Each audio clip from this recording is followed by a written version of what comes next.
Hi. I'm a non-denominational minister, and I want to do a little short clip on what happens to a person when they die. Now, I know we all have heard different things, and I'm going to go from a Christian perspective, a Bible perspective, not necessarily contemporary Christian perspective, because most of the folks that these days and ministers, they really is in error about what they tell people about what happens to a person when they die, and they're not really saying really what the Bible really teaches about it. So I'm going to try to explain the best way I can, and I'm going to give you scriptures and things to back it up. I won't be able to give you the scriptures and so forth in this first little clip, but I'm going to tell you some things, and then we'll have like this is a part 1 and part 2, 3, or whatever, until I can get where you can prove it one way or the other by the Bible. Now, if you don't believe in the Bible, it won't probably won't help you. But at least, even if you don't believe in the Bible, check out what I say and what I give you, and you might be surprised at what you will find. Now, it's important to people when somebody died, a loved one, wife or husband, a child, a mother, a daughter, whatever. So it's very important for him to know what's going on. But it's also important for people not to get the wrong information. And you know, we always say, the churches and preachers always say, well, they are in heaven now. Well, they're not in heaven. And the Bible doesn't even say they're in heaven. That's why there's a resurrection. And I'm going to talk about that later on. And I think especially children should know. I mean, know the truth about what happened to their mom or their dad or sister or brother. So in this clip, I'm going to start off to explain to you what really happened.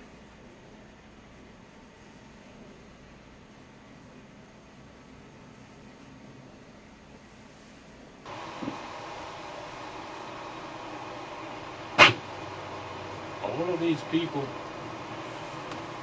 that's in these graves, or in the graveyard, or wherever people are that have died,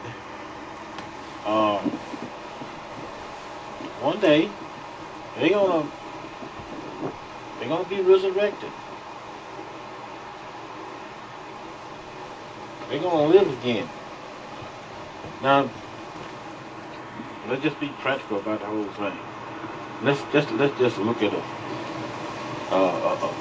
person that we just say somebody died or get killed or whatever, and they are buried, or maybe they're cremated, and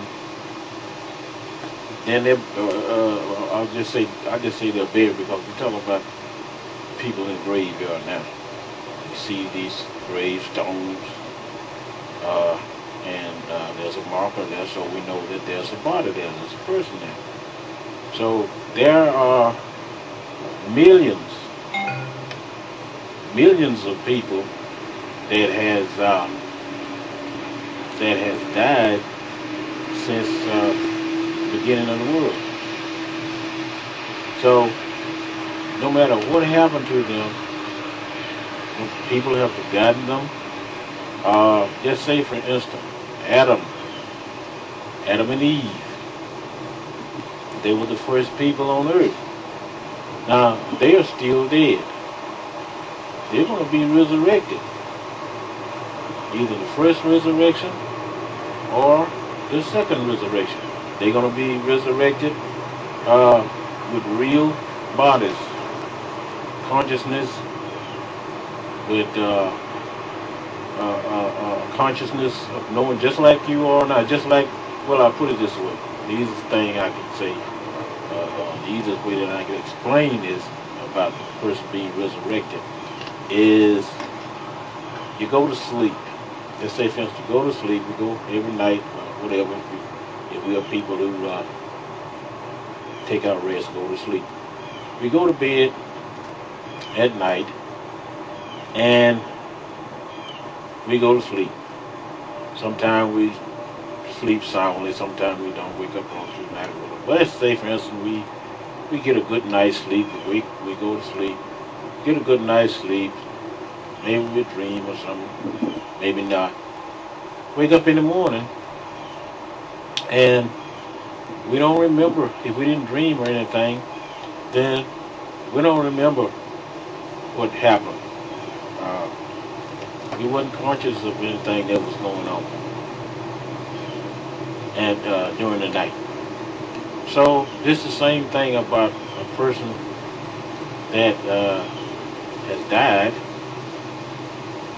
and when we are brought up in the resurrection, same thing.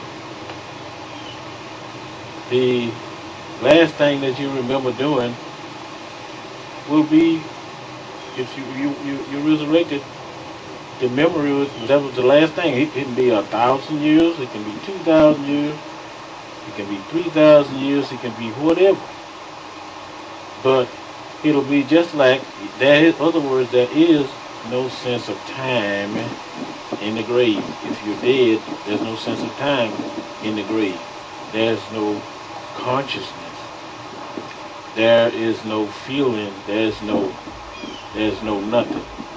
It is just like that stone you see there. Those stones that's on those graves.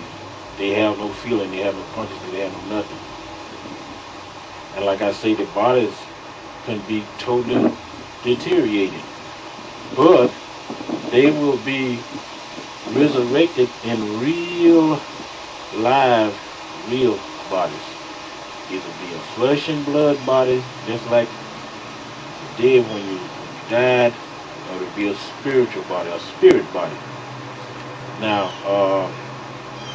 I'm not sure whether I'll have time to explain all of this in this little short clip, but I'm going to get most of it if I can.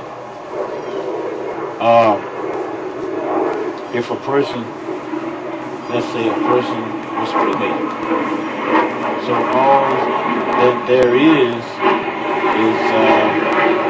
ashes, right? But in the resurrection, there'll be a real person. Real person, just like before they died. As a matter of fact, if you died sick, if you died in an accident and you're maimed and chopped up and cut up and whatever, you won't be resurrected like that. You'll be resurrected in a perfect, in a healthy body, because you're going to be standing before God or Jesus or whatever, and you will be in your right mind. You won't have Alzheimer's or anything of a sort. You'll be a real person. So whether you're resurrected in the first resurrection or the second resurrection, you will come up a real person. A